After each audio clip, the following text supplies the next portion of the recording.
Сега ќе направиме една песна по која што е групата Штекица. Да наречем, тоа е најпознатата песна на групата Штекица.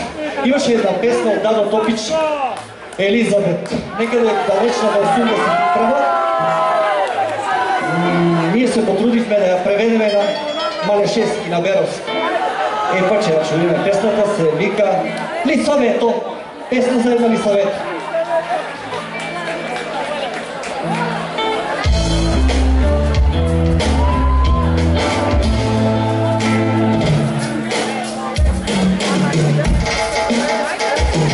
Лисавето, неću te veće i vrasa bugarskije mi šovo kletaš ti.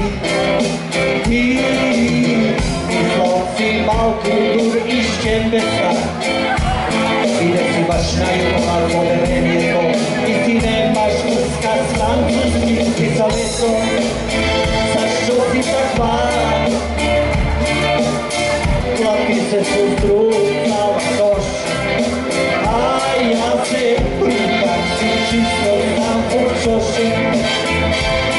Ti te videa i popča, zašto si ruka mlaze. Lisaveto, šo ti vide,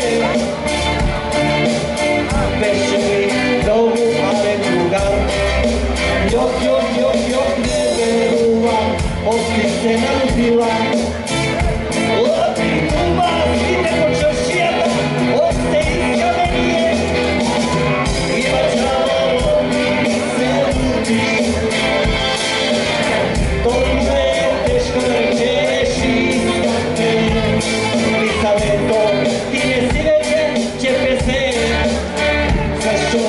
Kriješ Mari, kako ne znaš,